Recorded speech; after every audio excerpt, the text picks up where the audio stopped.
1945 आते आते एक आम जापानी की जिंदगी बहुत मुश्किल हो चुकी थी। दुकानों में अंडे, दूध, चाय और कॉफी पूरी तरह से गायब हो चुकी थी। पेट्रोल भी आम लोगों की पहुंच से बाहर हो चुका था। सड़कों पर एक भी निजी कार नहीं दौड़ रही थी। हिरोशिमा की सड़कों पर हर तरफ पैदल चलते लोग, साइकिलें और सैनिक वाहन दिखाई देते थे। 6 अगस्त 1945 की सुबह 7 बजे जापानी रडारों ने दक्षिण की ओर से आते एक अमेरिकी विमान को देख लिया। पूरे जापान में रेडियो कार्यक्रम रोक दिए गए और खतरे के सायरन बज उठे।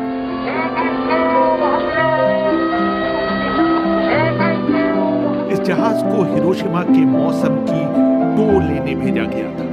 जापान में तब तक पेट्रोल की इतनी कमी हो चुकी थी कि उस विमान को रोकने के लिए कोई जापानी विमान नहीं भेजा गया। अमेरिकी विमान ने पीछे आते विमानों को कोडेड संदेश भेजा, ऑल वेल। 8 बजते बजते खतरे के सायरन बजने बंद हो गए। 8:09 पर BU-30 एनोला के विमान उड़ा रहे कर्नल पॉल टिबेट्स ने इंटरकॉम पर घोषणा की, अपने गॉगल्स लगा लीजिए और उन्हें अपने माथे पर रखिए। Okay, we're about to start the bomb run. Put on your goggles. ठीक 8:13 पर एनोला के बॉम्बार्डियर मेजर टॉमस फेरेबी के हेडफोन पर कर्नल पॉल टिबेट्स का संदेश सुनाई दिया, इट इज ऑल योर्स। फेरेबी को जैसे ही अपना लक्ष्य अओई ब्रिज दिखाई दिया, वो चिल्लाए, आई हैव गॉट इट। ठीक 8:15 पर एनोला के से नाक के बल little boy atom bomb Hiroshima के ऊपर गिरना शुरू हुआ। इसको नीचे आने में पूरे 43 सेकंड लगे। तेज हवाओं ने उसका रुख अपने लक्ष्य अओई ब्रिज से 250 मीटर दूर कर दिया और वो शीमार सर्जिकल क्लिनिक के ऊपर फटा।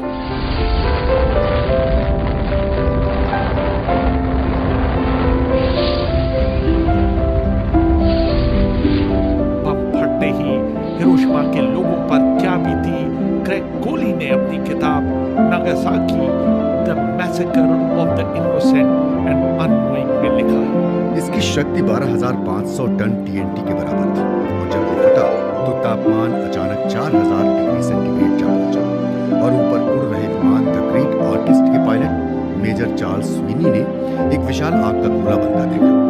शहर के मध्य में एक क्षण के अंदर कंक्रीट इमारतों को छोड़कर धरती के ऊपर मौजूद हर चीज गायब हो गई। विस्फोट का असर इतना तेज था कि ग्राउंड जीरो से 15 किलोमीटर दूर हर इमारत की खिड़कियों के शीशे चकनाचूर हो गए। हिरोशिमा शहर की 2/3 इमारतें 1 सेकंड के भीतर ध्वस्त हो गईं। कई किलोमीटर तक आग की एक आंधी सी फैल गई। एक क्षण में हिरोशिमा की कुल आबादी 2,50,000 के 30% यानी कि 80,000 लोग मौत के गर्त में समा गए। जैसे ही धमाका हुआ, एनोला के आगे के केबिन में रोशनी फैल गई और पायलट पॉल टिबेट्स ने अपने दांतों में एक अजीब सी सिहरन महसूस की। विमान के पिछले हिस्से में बैठे हुए टेल गनर बॉब कैरन ने अपना कोडेक कैमरा उठाया और नीचे के दृश्य की तस्वीरें लेने लगे। नीचे के बैगनी बादलों के बीच सफेद धुएं का एक रेला 3,000 फीट तक उठा और उसने एक मशरूम की शक्ल ले ली। एनोला के सह पायलट कैप्टन रॉबर्ट लुइस ने अपनी लॉगबुक में लिखा, my God what we have done. Enola Gay के वेपनियर विलियम पार्सन्स ने एक कूट संदेश भेजा, परिणाम सफल, विमान में हालात सामान्य।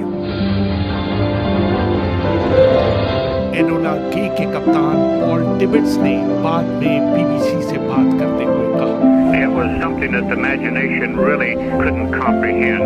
ये कुछ ऐसा था जिसकी कल्पना भी नहीं की जा सकती। क्या कहूँ, बम गिराने के बाद चंद सेकंड के लिए मैंने पलटकर उसे देखा और आगे चल दिया। मैंने धुएं के बादल और तेजी से फैलती हुई आग देखी। धुएं के गुब्बार ने बड़ी तेजी से शहर को अपनी चपेट में ले लिया। अमेरिकी राष्ट्रपति हैरी एस ट्रूमन ने रेडियो पर हिरोशिमा पर एटम बम गिराए जाने का ऐलान किया। A short time ago, an American airplane dropped one bomb on Hiroshima and destroyed its usefulness to the enemy. अब से कुछ देर पहले एक अमेरिकी जहाज ने हिरोशिमा पर एक बम गिराकर दुश्मन के यहाँ भारी तबाही मचाई है। ये बम 20,000 TNT क्षमता का था और अब तक इस्तेमाल में लाए गए सबसे बड़े बम से 2000 गुना ज्यादा शक्तिशाली था। इस बम के साथ ही हमें हथियारों की श्रृंखला में एक नया क्रांतिकारी विध्वंसक हथियार मिल गया है जो हमारी सेनाओं को मजबूती देगा।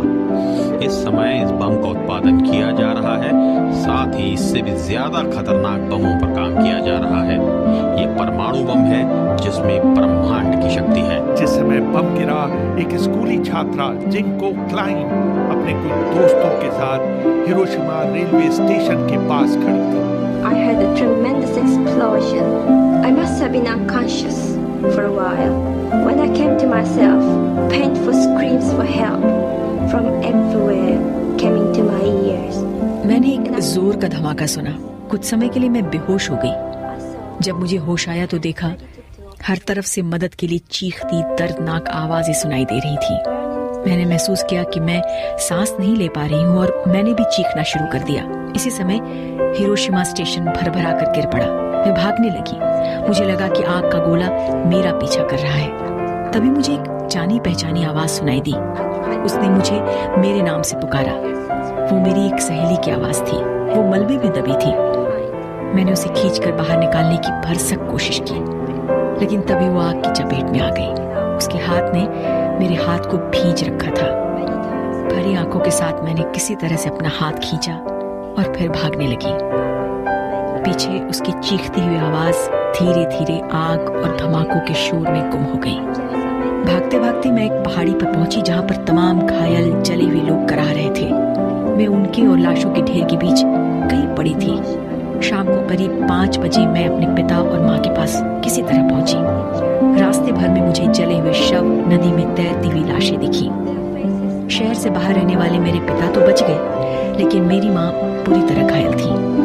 कुछ दिनों के बाद मेरे पूरे शरीर पर बैगनी चकत्ते पड़ गए। मेरे सारे बाल गिर चुके थे। चेहरा विकृत हो चुका था। उधर 37 वर्षीय स्थानीय पत्रकार सातोशी नाकामुरा भाग्यशाली थे कि उन्होंने उस दिन हिरोशिमा से थोड़ी दूर अपने दोस्त के साथ रात बिताई थी। क्रेग कोली ने अपनी किताब में लिखा, जब हिरोशिमा पर परमाणु बम गिरा तो उसके असर से वो जमीन पर गिर पड़े और उनके चेहरे को टूटे हुए शीशों ने घायल कर दिया। उन्होंने अपनी साइकिल उठाई और हिरोशिमा की तरफ बढ़ने लगे। वो हिरोशिमा की बर्बादी देखने वाले पहले पत्रकार थे। उन्होंने टॉमी समाचार एजेंसी के ओकायामा दफ्तर में पहला डिस्पैच डिक्टेट कराया। 8:16 पर दुश्मन के 2 विमानों ने हिरोशिमा पर एक खास बम गिराया है।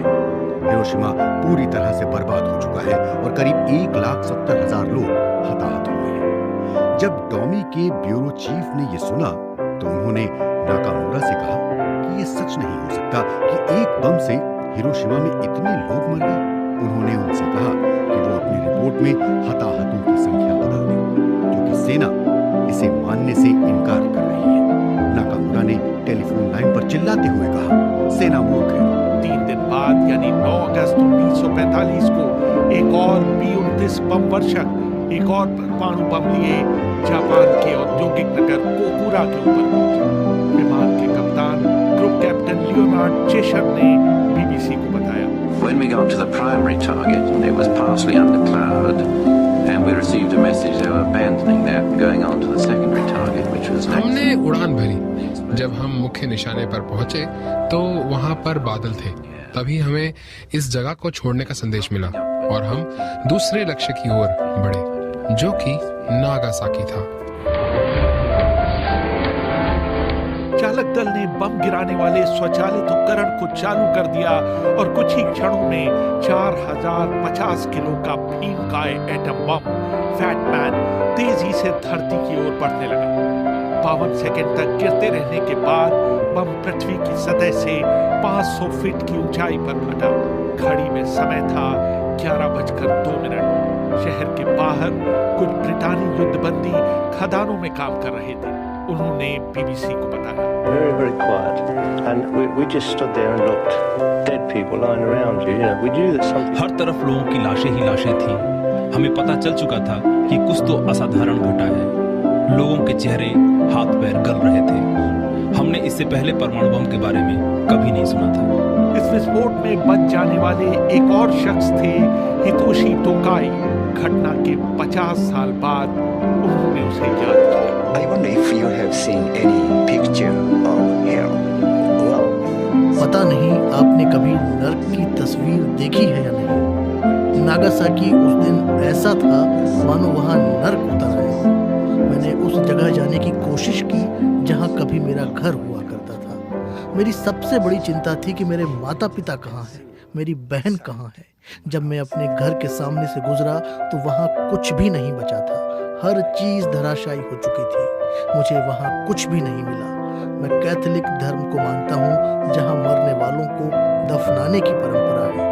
मैं इसे पूरा नहीं कर पाया क्योंकि मेरे पास दफनाने के लिए कुछ भी नहीं था।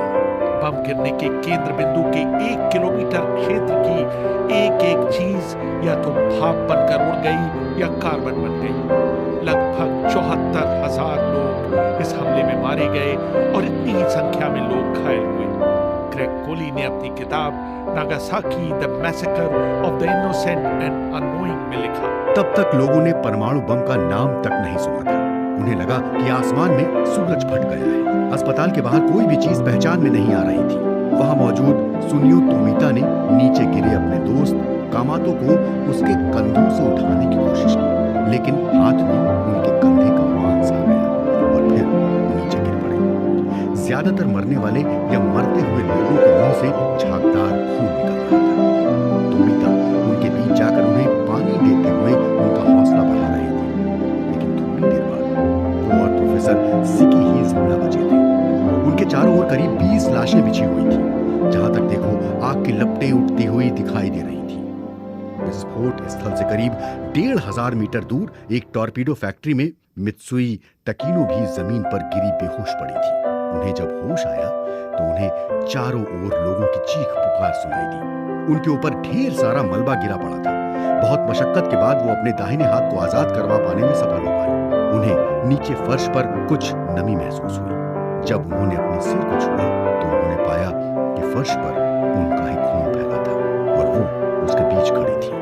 उस दिन अमेरिकी राष्ट्रपति ट्रूमैन ने रेडियो पर फिर देश को संबोधित किया, लेकिन इस भाषण में इस बात का कोई जिक्र नहीं था कि अमेरिका ने उसी दिन जापान के दूसरे शहर नागासाकी पर भी परमाणु बम गिराया है। जापानियों को अब तक पता चल चुका होगा कि हमारा परमाणु बम क्या कर सकता है। अगर जापान ने अभी भी आत्मसमर्पण नहीं किया तो उसके अन्य युद्ध प्रतिष्ठानों पर हमला किया जाएगा और दुर्भाग्य से इसमें हजारों नागरिक मारे जाएंगे। 2 परमाणु हमलों और 8 अगस्त 1945 को सोवियत संघ द्वारा जापान के विरुद्ध मोर्चा खोल देने पर जापान के सामने कोई चारा नहीं